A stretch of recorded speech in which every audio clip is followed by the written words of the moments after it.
Doug Collins, good morning to you. Your thoughts on the results in Georgia? Good morning, Maria. It's a tough morning, but I mean, look, the Walker campaign, the staff did what they could do to get the turnout back out. The turnout was high. What we saw was two things that really stuck out to me last night. Is we've now seen a pattern over the last 3 cycles in which Gwinnett County and Cobb County have turned Democrat. These were consistently just a matter of, in the 2012 presidential election, were consistently Republican counties. Both of those counties have now went Democrat in the last couple of cycles. Also, we saw last night, Reverend Warnock, Senator Warnock, he actually improved in about 147 of the 159 counties, and that's how he won. The turnout for Republicans was very high yesterday. Walker had got the momentum back there toward the end. It just wasn't enough to overcome the fact that the Democrats were able to get a lot of people out in early voting, maybe some who would not have voted on day of, and that provided about the 100,000 vote difference in going in it. Look, Walker was just outspent, he was outgunned, and never could mount a real challenge back to the questions that were being raised against him from the issues on abortion, the issues of his past businesses, the issues of things. He just could never mount to make a challenge that could convince voters to elect him. Yeah, well, he was definitely outspent, that's for sure. But, Doug, what do you make of the ramifications here? What kind of investigatory work will the Senate be able to do? You know, Ron Johnson has talked a lot about helping his House colleagues, like James Comer, who will be chairman of the Oversight Committee, helping in terms of getting around the corruption, like the Hunter Biden investigation and an investigation into the FBI being so complicit. Your thoughts on what can get done in the Senate from the Republican side now? From the Republican side, it's going to be very difficult. They're going to have to go back to their more of the minority, trying to do what they can, especially with legislation and stopping it from coming to the floor, using the cloture vote to have that happen. In terms of investigation, Maria, you and I have talked about this for a long time. This is what you're going to see, I think, on Capitol Hill now. Is going to be back to the old Dickens, The Tale of Two Cities. You're going to have the House investigating the things that we know have needed investigating for a while, from Hunter Biden's laptop to the immigration to the border, which the president seems is no problem and they don't care about. But these will be investigated in the House. But in the Senate, I think you may see the opposite effect. I think if the Democrats view what was going on in the House as something they want to try and maybe give a counter argument to, you'll see the subpoena power being used in the Senate to give it whatever they can as a counter argument to the investigations in the House. So you're looking for a lot of turmoil here in the next little bit, because again, if the Senate Democrats can sort of try and counteract what's going on in the House, I believe that's what they'll do. Dagan? I want to get back, Congressman, to what can the Republicans learn about what happened in Georgia and fix those mistakes? Give me one thing. Okay.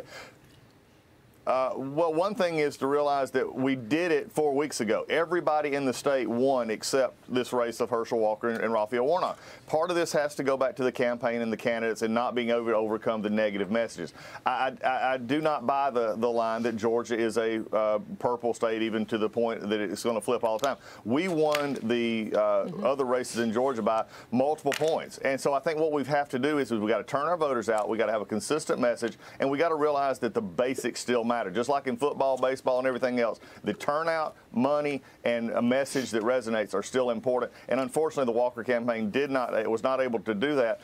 But in this race, I think, though, one of the other thing is, too, is we've got to play with everything on the field. If it's early voting is allowed, folks, you got to get out and vote. Right. I mean, if you've got a state in which you have issues with elections, then fix it. But right now, get out and vote, because people are not, like yesterday, we had rain all over the state of Georgia yesterday. It probably kept some of our voters out, and Democrat voters, to be honest about that. But why not have voted in the week we had before? I think that's the issue that we got to look at. Right, but I said this yesterday. It's not like it was a plague of locusts.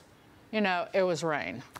I know that rain freaks people out in the South, but it wasn't, you know, it wasn't a plague of frogs, Congressman. Yeah, now, Dagan, we don't do rain's not as bad. Now, snow, we shut down for a month, but rain, we typically get out. But it goes back to the convenience factor, and I think this is what, I'm going to just be personal for a second, and this across the country. We need, as Americans, to realize that we still have almost half of the people don't vote in this country who are eligible. Yeah. This is, to me, the travesty of our system right now. I don't care who you are. If you don't vote, I do not want to see you on any social media, anywhere else, saying what you think about this country or where the direction is. If you don't vote, then frankly, sit to the side, sit down, hush until you can get a chance to vote and participate in the system again. Doug, what about the overall speaker race right now in the House? Kevin McCarthy still short the votes to become the next House Speaker. I spoke with Newt Gingrich on this program, former Speaker of the House, yesterday. Here's what he said about the House fight. Watch. The 5 or 6 Republicans who are throwing a temper tantrum really need to stop. They're all very conservative. There's not a single moderate in the group that's mad. Now, do they really want Upton with the Democrats governing the House? I mean, how will they go home and explain to their constituents that after the Republicans won a majority, and remember, with McCarthy's leadership, the House Republicans gained in 20 and they gained in 22, while the Senate Republicans have been losing for 3 straight elections. So McCarthy has earned being Speaker. Doug, your thoughts. Will he be able to clinch this?